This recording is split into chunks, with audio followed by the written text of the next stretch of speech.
Mohan sir. ఈరోజు June 14, 2026 ప్రపంచ రక్తదాన దినోత్సవం. ఈరోజు మీ ఐకాన్ హాస్పిటల్లో ఈ కార్యక్రమం జరుపుతున్నందుకు గల ప్రాముఖ్యత ఏంటో కొద్దిగా చెప్తారని కోరుతాను. నా పేరు doctor Hemamohan Rao, Icon health and legal evidence foundation chairman. రీసెంట్గా మనం ట్రస్ట్ కూడా స్టార్ట్ చేశాను. సో ఈ ట్రస్ట్ యొక్క ముఖ్య ఉద్దేశం ఏంటంటే పూర్ అండ్ నీడీ పీపుల్కి సేవ చేయాలని ఒక కోరిక నేను చేయాలనుకుంటున్నాను. సో దాని ద్వారా ఏంటంటే దానిలో ఒక ఆబ్జెక్టివ్గా హెల్త్ కన్సర్న్, అలాగే లీగల్ కన్సర్న్, సోషల్ యాక్టివిటీస్ కూడా చేస్తున్నాం. సో దీంట్లో ఏంటంటే ఈరోజు జూన్ 14 ప్రపంచ రక్తదాన దినోత్సవ సందర్భంగా ఏంటంటే మేము అంటే మా Icon health and legal evidence foundation IDA plus Red cross Society కూడా in collaboration with the Red cross Society రక్తదాన శిబిరాన్ని మేము స్టార్ట్ చేస్తాం. సో ఈ రక్తదాన శిబిరం ఎందుకు స్టార్ట్ చేస్తున్నామంటే జిల్లాలో సుమారు 35,000 యూనిట్లు పర్ ఇయర్ బ్లడ్ యూనిట్స్ కావాలి. సో రకరకాల డిసీజెస్ ఉన్నాయి, తలసేమియా అని, ఎనీమియా అని, యాక్సిడెంటల్ అని, కిడ్నీ డిసీజెస్కి, హార్ట్ డిసీజెస్కి, అలానే అంటే సర్జికల్ ప్రొసీజర్స్లో కూడా రక్తం అనేది చాలా అవసరం. సో అంటే ఆన్లైన్ యావరేజ్ సంవత్సరంలో 35,000 పాయింట్స్ అనేవి మనకు రావాలి మన శ్రీకాకుళం. సో ఇందులో ఏంటంటే తలసేమియా పేషెంట్స్ అనేది చాలా ఇంపార్టెంట్. వాళ్ళకి ఎవ్రీ 2 to 4 weeks ఒకసారి మనం బ్లడ్ అనేది చేయాలి. లేదు మనం చేయలేకపోతే దానివల్ల వాళ్ళు ప్రమాదానికి గురయ్యే అవకాశం ఉంది కనుక వాళ్ళకి చాలా important. At the same time చాలా మంది ఎనిమియాతో బాధపడే పేషెంట్స్ కూడా మన జిల్లాలో ఉన్నారు. అది పోషకాహార లోపం అవ్వచ్చు, లేదంటే జనరల్గా అంటే anaemic conditions, poor nutritional problem అనేవి ఉంటాయి. అట్ ద సేమ్ టైం కొన్ని రోడ్ యాక్సిడెంటల్ ట్రామాటిక్ కూడా మనకి రక్తం అనేది చాలా ఇంపార్టెంట్.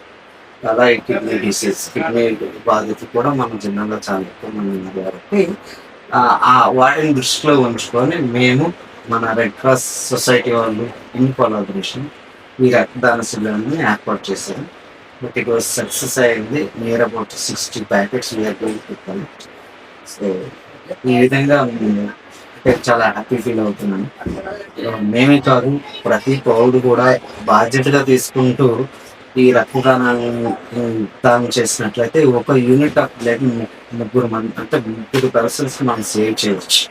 సో అలా చేసుకున్నట్లయితే 1,000 మంది అయితే 3,000 మందిని మనం సేవ్ చేసే అవకాశం ఉంది. ప్రతి వాళ్ళు కూడా సామాన్య పౌరులు ఆరోగ్యవంతులై ఉంది 60 సంవత్సరాల లోపల ఎవరైనా ఉంటే వాళ్ళు దానం చేయొచ్చు.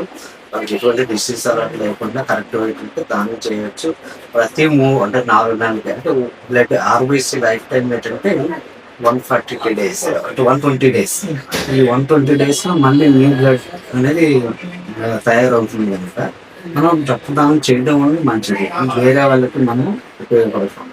రెండోది ఏంటంటే రక్తము మార్కెట్లో దొరికేది కానీ తయారు చేయలేదు. రక్తాన్ని ఆల్టర్నేట్ సపోజ్ ఒక డిసీజ్ వచ్చిందంటే దానికి ఒక కెమికల్ ఫార్ములా ఉంటుంది, దానికి ఒక మెడిసిన్ తయారు చేసి మనం ఇవ్వటం. కానీ రక్తానికి ప్రత్యామ్నాయం లేదు, డైరెక్ట్ రక్తం ఎక్కించాల్సి వస్తుంది. కొన్ని ఉన్నాయి సప్లిమెంట్స్, బట్ డైరెక్ట్ రక్తం ఎక్కించేంత సప్లిమెంట్ అయితే ఇంతవరకు లేదు. సో దాన్ని ప్రివెంట్ చేయాలి అని అంటే అలాంటి లేదు కనుక మనం ఎంత దానం చేసినా డబ్బులు ఏవి ఇచ్చినా ఆ క్షణంలో అయిపోతుంది. రక్తదానాన్ని మనం చేసి వేరే వాళ్ళని మనము లైఫ్ సేవ్ చేయగలము, నా యొక్క అభిప్రాయం.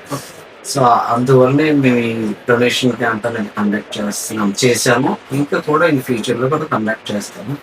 మేమే కాకుండా ప్రతి సామాన్య పౌరులు, నెక్స్ట్ సొసైటీస్ కూడా ముందుకు రావాలి. వీళ్ళందరూ చేస్తే ఇప్పుడున్న పరిస్థితుల్లో మనం అంటే ఇప్పుడున్న పేషెంట్ ప్రాబ్లమ్స్ మనం సాల్వ్ చేయాలి.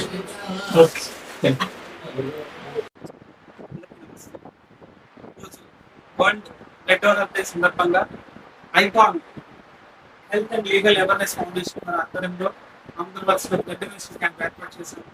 ఈ క్యాంప్ కార్యక్రమం ఏర్పాటు చేయడం ముఖ్య ఉద్దేశం ఏంటంటే ఇండియన్ రెడ్ క్రాస్ సొసైటీ వారు తలసేమియా చిన్నారుల కోసం బ్లడ్ ట్రాన్స్ఫ్యూజన్ సెంటర్ని నడిపిస్తున్నారు. ముఖ్యంగా తలసేమియా అంటే ఆ పిల్లలకి వారి ఒంట్లో రక్తం అనేది వృద్ధి చెందదు. ప్రతి వారానికి 15 రోజులు ఒకసారి వాళ్ళకి ముట్టుకొని రక్తాన్ని ఎక్కించుకోవాల్సి వస్తుంది. అటువంటి చిన్నారులకి Indian Red cross Society Srikakulam వారు రక్తాన్ని అందిస్తూ, ట్రాన్స్ఫ్యూజన్ చేస్తూ, వారికి రాను పోను ఖర్చుల్ని అందిస్తూ, భోజనం పెడుతూ వారికి వారి ఆరోగ్యానికి ఎంతో సహకరిస్తున్నారు. వారి పిల్లలకి అటువంటి పిల్లలకి ఇంకా అందరూ కూడా చేయూతనివ్వాలంటే మీరందరూ కూడా మీకు తోచిన విధంగా మీ ఊర్లలో, మీ గ్రామాల్లో, మీ యూత్ సంఘాల్లో బ్లడ్ డొనేషన్ క్యాంప్స్ ని ఏర్పాటు చేసి అటువంటి చిన్నారులందరికీ కూడా ఇంకొంతకాలం జీవించేలా తోడ్పాటు అందిస్తారని మీ అందరికీ మనస్ఫూర్తిగా కోరుకుంటున్నాను.